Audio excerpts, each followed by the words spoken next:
So what are we doing today? We're doing paperwork today. Hopefully not all day. I received this in the mail from the USDA, which is the 2022 census, agricultural census, put out by, I need my glasses, I'm getting old, put out by the National Agricultural Statistics Service. And what this entails, it's a pretty in-depth census of your different streams of agricultural income. And it's a lot more in depth than the regular census, where they pretty much just ask you how many people live with you, what's your sex, what's your age, where do you live, and are you Hispanic or not. This asks you all of that, but then it goes pretty in depth about your income. And for me specifically, because I have a cow-calf operation, it asks you how many cows under 500 pounds, how many calves. It asks you how much you sold during the year, how many you currently still have up till December 31st on the property. It asks you how much you grossed, the gross amount. It asks you about agritourism, irrigation, a multitude of different livestock, from hogs to livestock to sheep to goats. And I would imagine they also ask the same type of questions as to the gross income of that. It asks you whether you've managed it actively, how many people are in your household. It's a 24-page document. Now, it says that it's mandatory and it's due February 6th. And I was like, gosh, this is why did I get this? And I assumed it was because I did a Schedule F on my income tax.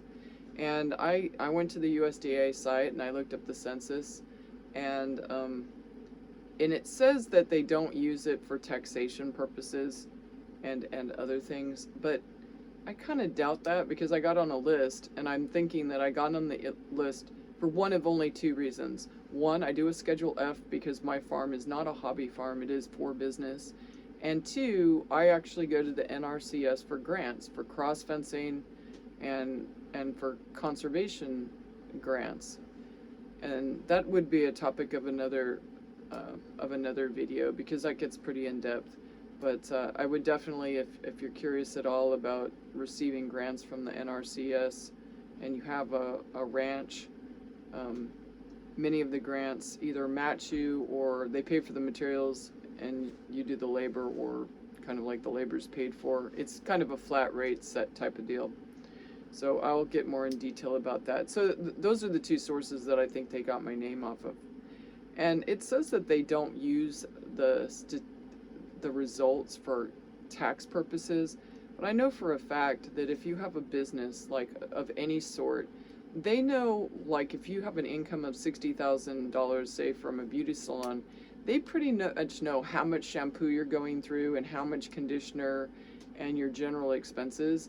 And I think that they could use this, because it's pretty much public knowledge, to determine whether your numbers just seem a little too off, like your expenses are a little too high. And, aside from that, I think that actually if you look at the census, like the 2017 census is available, it gets down to what county, which areas have the most hogs, the cost of the gross sales of hogs, the size of the different farms, because you're considered a farm if your gross sales are more than $1,000 for income tax purposes. So it goes from that to all the way up to the $1 million farms. But if you're interested in farming and you want to know like what your state does, or whether it's a hog producing state or a dairy county, for instance, Hopkins County at one time was the largest dairy county in all of Texas, and we actually have like a dairy museum. It's pretty cool. There's like a Jersey and a Holstein cow, like huge size outside, that they just recently painted, and it was like the vitality of Sulphur Springs at one time, and which is the seat of Hopkins County. So this census is pretty detailed, and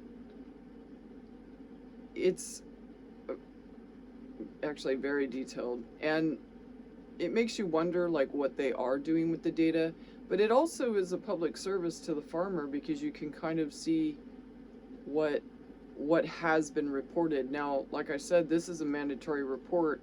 I know Canada also has a mandatory report, and theirs actually is followed by a fine of like $500, I think, or maybe it's 5,000. It doesn't really matter. I'm not a Canadian farmer.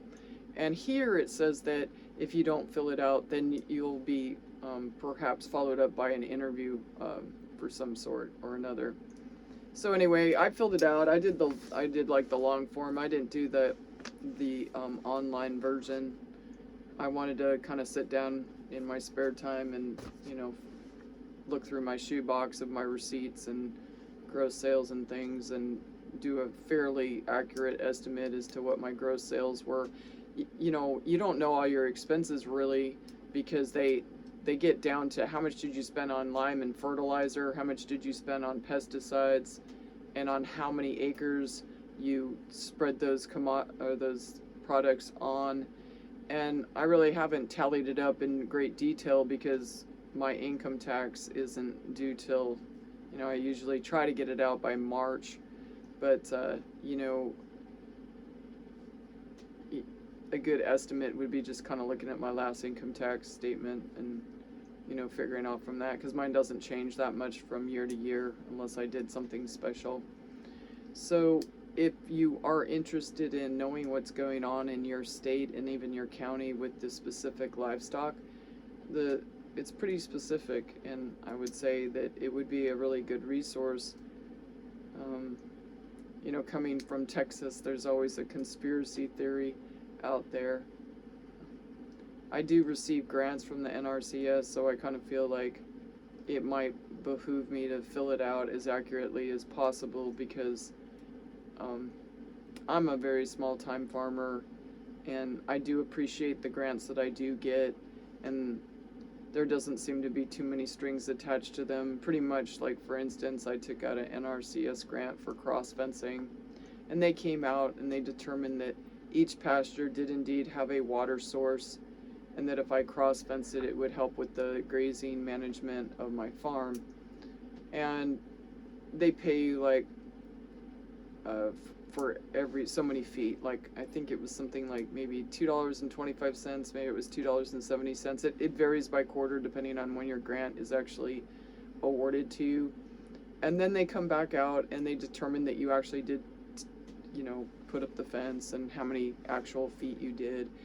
And so it really boils down to you're either doing the labor for free and pretty much your materials are more or less paid for, maybe not so much with the way inflation goes and when your award was granted, but or you're paid for your labor and you have to, you know, fork out the money for the materials.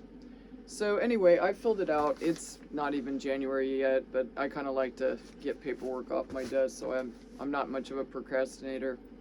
So that's pretty much what we're doing today. We're just doing some paperwork, and I'm going to go into the barn and sort through nuts and bolts and make it neater so when I need a nut or a bolt or a washer, I can find it and not have to go through a pile of boxes. So anyway, have a good day, and